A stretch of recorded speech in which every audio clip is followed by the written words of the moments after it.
Saturday, April 27, dark and light side of life. Ngayon, dito natin malalaman. Saan ba manggagaling ang problema natin sa araw na ito? Ala. Oh, di ba? Tignan natin. Una. Ay. Umpisa at katapusan. Pangalawa. Ay, mga success. Pangatlo. King of Swords. Okay. So, yung una kasing barahang bumagsak is Chariot. Which is, you have to end something and you have to start something. Diba? Kasi yung kasunod na baraha is success. So, ibig sabihin, kung gusto mong maging matagumpay, kailangan mong tapusin muna bago ka magsimula. Kung isang relasyon po yan, wag mong pagsabayin. No? Do it one at a time. Kasi, darating ang panahon na makakabangga mo ang isang tao katulad ng King of Swords na master na niya, himay na niya ang takbo ng utak mo. So, ibig sabihin, andi dito ka sa punto na nahuli ka ng mahal mo, nabuking ang sikreto mo, kung ano man yung mga pinagagawa mo, di ba, alam na niya. So ngayon, kung naaalala nyo, yung sa daily episode is action. So aksyonan mo na, no, habang maaga pa, kasi kapag ito pinatagal mo palala ng palala, baka tuluyan siyang mawala sa'yo. Ngayon, tignan natin dito, yung suggestion na solution ng light side ng buhay natin. Diba? Kuha tayo dito. Una, Queen of Pentacles. Pangalawa, this is the Eight of Cups. And pangatlo, the Knight of Cups. Ayun na, di ba? So, yung solution is napunta sa isang matagumpay na tao. Ibig sabihin, nasa punto ka na no? Kapag napakiramdaman mo na matagumpay na, maganda na yung pamumuhay mo, meron kasing punto sa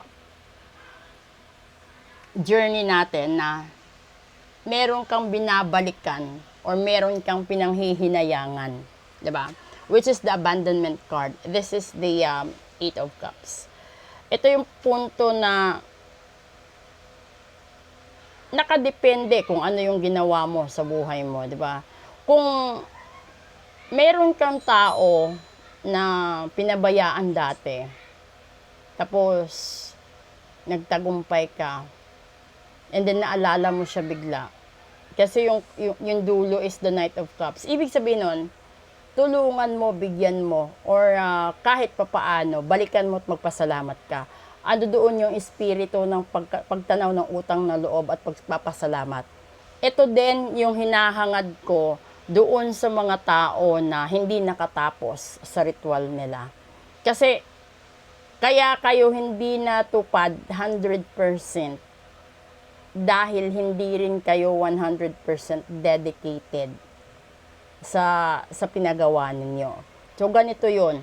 So, ibig sabihin, you have to end something para makapagsimula ka. Para magkaroon ka ng success at ayusin mo kasi meron at meron kang makakabanggang tao na magiging dahilan ng pagbagsak mo.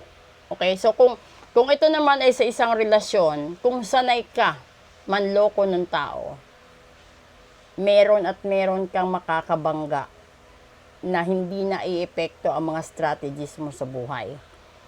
Dito naman, kung nandun ka din sa rurok ng tagumpay mo or success mo, kailangan mo ring tignan, no?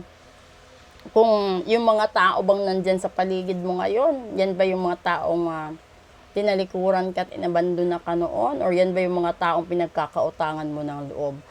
Kasi kung iisipin mo, yun yung mga taong pinagkakautangan mo ng loob, yun yung balikan mo at pasasalamatan. Pero the rest, wag na, di ba? So, nasa sa inyo na yun kung paano nyo gagawin at paano nyo i-handle yung relationship. Kung ito naman ay patungkol sa isang negosyo, no, huwag kang tayo ng negosyo. Huwag mong pagsabayin. Ayusin mo muna, i-master mo muna yung isa bago ka uli magsimula. Para pareho sila lahat maging successful. Kasi, lahat ng negosyo may kakompetensya. So, lahat ng talino may katapat. At yung mga abilidad ng tao na babasa ng vibrations, ng energy, ng mga espiritu. So, kung ando doon kayo sa pakiramdam na ay hindi naman niya malalaman kung natupad o wala, huwag kang kampante. Dahil pinaplano mo pa lang, alam na niya ang gagawin mo. Kaya, sasabihin din ng panata, hindi ko rin ibibigay kasi ganito pala naman na puso't isipan niya. 'Di ba? So, may mga ganun talaga. Kasi hindi lahat ng gusto mo makukuha mo kasi hindi ka rin marunong magbigay ng buo. Sa ugali naman ng mga tao na tumulong, no? And then nagkaroon kayo ng mga emergency sa buhay at hindi kayo tinulungan ng mga taong tinulungan nyo noon, hayaan nyo sila. Kasi meron at meron silang reward sa heaven. And then, kung meron man kayong nasaktan, no, dahil pinaglaruan nyo ang puso't damdamin, meron din kayong reward dyan. Kung meron man kayong ginamit na tao sa pagtagumpay or ginamit na mga opportunities, no, merong reward yan. So, kung dumating man sa punto na andun ka na sa bingi-bingihan, bulag-bulagan, no, tinatalikuran, iniiwasan mo na, hindi ibig sabihin habang buhay mo itong maiiwasan. Dahil nga sinasabi lagi, bilog ang mundo. So kapag naikot mo na yung mundo, pagdating doon sa punto na magtagpo ang puno at dulo, makukorner ka din. So, balikan natin uli yung sinasabi ng daily episode, aksyonan mo habang hindi pa dumadating ang first Friday. Kasi baka hindi mo nakakayanin ang mangyayari kapag dinagdagan pa ang mga kamalasan mo sa buhay pagdating ng first Friday.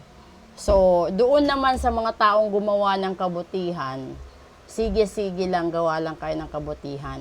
Pero kapag kayo nabigyan din ng warning na may mga tao na gusto kayong bumagsak, habang kaya pa, gawan nyo na ng paraan na hindi kayo babagsak. Kasi wala kapag bumagsak ka, ano pa gagawin mo, di ba? Ano pa gagamitin mong pampagamot kapag wala na? So ngayon, huwag kang magbalat kayo or huwag kang magkunwari, huwag kang mag-deny, huwag kang umiwas. Kasi kahit saan, nakikita, naririnig ang lahat-lahat. Maraming salamat po. Please support sa YouTube channel ko. Pagkatapos nito, may real talk pa po tayo.